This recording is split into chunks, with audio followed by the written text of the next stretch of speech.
Hello everyone. आज इस video में हम राजस्थान के अपवाह तंत्र के तीसरे भाग को डिस्कस करेंगे। देखिए, पहले वाले जो वीडियोस थे दोनों, उसमें हमने अरब सागरीय अपवाह तंत्र की नदियाँ के बारे में जान लिया था राजस्थान की, और दूसरे वीडियो में हमने बंगाल की खाड़ी में की जो अपवाह तंत्र की राजस्थान में नदियाँ थी उनको जान लिया था। आज हम जो आंतरिक अपवाह तंत्र है राजस्थान का, या आंतरिक अपवाह तंत्र की जो नदियाँ हैं राजस्थान में, उनके बारे में जानेंगे। देखिए, आंतरिक अपवाह तंत्र के अंतर्गत उन नदियों को सम्मिलित किया जाता है जो अपने उद्गम स्थान से कुछ दूर तक प्रवाहित होकर अपने ही प्रवाह क्षेत्र में विलुप्त हो जाती हैं और उनका जल किसी बड़े सागर या महासागर तक नहीं पहुंच पाता। तो ऐसी सभी नदियां जो अपने ही प्रवाह क्षेत्र में कुछ दूर प्रवाह होने के बाद या तो विलुप्त हो जाती हैं या किसी झील का निर्माण कर लेती हैं, ऐसी सभी जो नदियां हैं वो आंतरिक अपवाह तंत्र के अंतर्गत आती हैं। इस क्रम में हम सबसे पहले जिस नदी को लेंगे वो लेंगे घग्गर नदी। देखिए, जब हम घग्गर नदी की बात करें तो जो घग्गर नदी है सबसे बड़ी आंतरिक अपवाह प्रणाली वाली नदी है, और इस नदी का जो उद्गम है वो हिमाचल प्रदेश में कालका के निकट शिवालिक की पहाड़ियों से होता है। ये नदी पंजाब व हरियाणा में बहकर हनुमानगढ़ जिले के टिब्बी नामक स्थान पर प्रवेश करती है और भटनेर दुर्ग के पास जाकर समाप्त हो जाती है।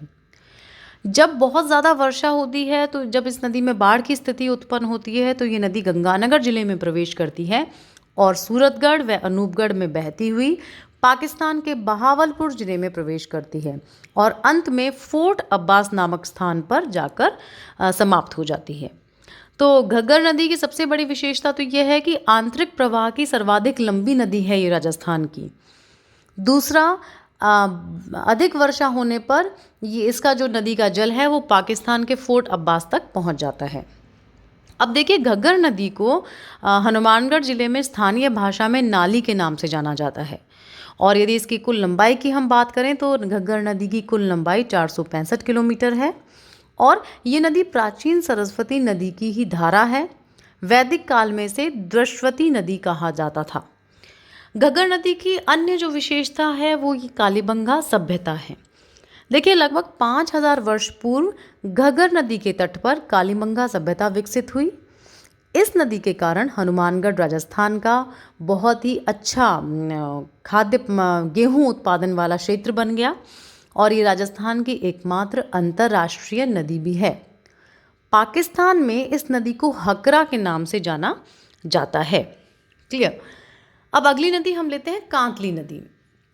देखिए, कांतली नदी जो है वो शेखावाटी क्षेत्र की एकमात्र नदी है, और इसका जो उद्गम है वो सीकर जिले में खंडेला की पहाड़ियों से होता है।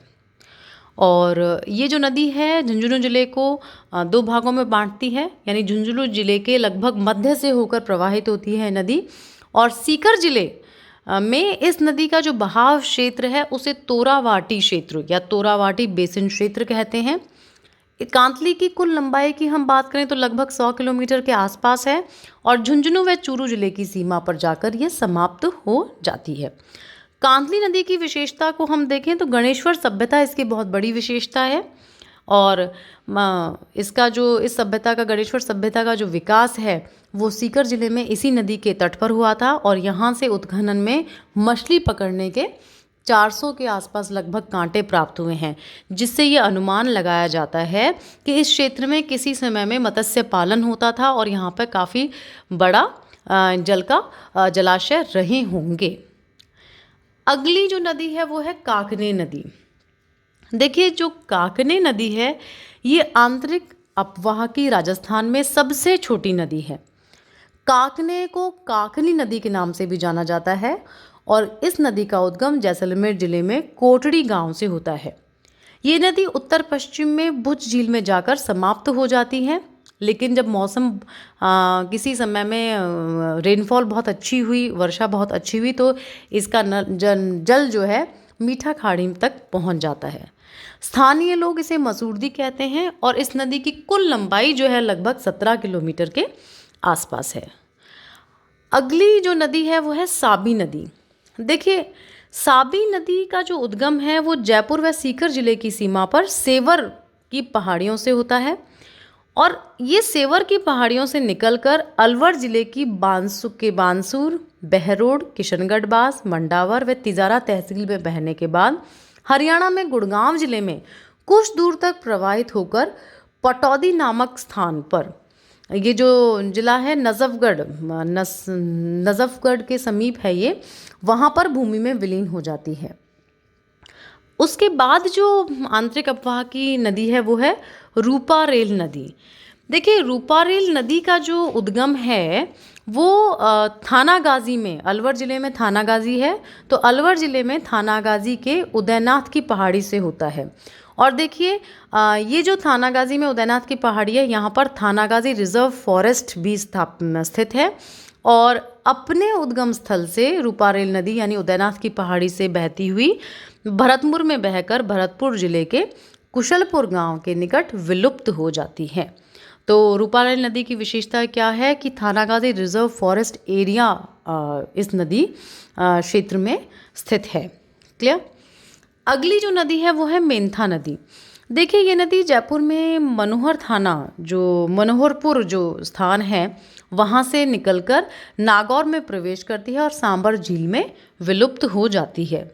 उसके बाद जो अगली नदी है आंतरिक प्रवाह की वो है रूपनगढ़ नदी। रूपनगढ़ अजमेर के सलेमाबाद से निकलती है और यहाँ पर सांभर झील में ही ये विलुप्त हो जाती है और निम्बार्क संप्रदाय की जो पीठ है वो इस नदी के किनारे पर स्थित है। तो ये जो नदियाँ थी, मुख्य नदियाँ थी आपके आंतरिक अफवाह वाली, और इसमें मैं एक बार फिर कहूँगी सबसे लंबी आंतरिक अफवाह की नदी राजस्थान में घग्गर है और सबसे छोटी आंतरिक अफवाह की जो नदी है वो कागनी नदी है जो जैसलमेर में है।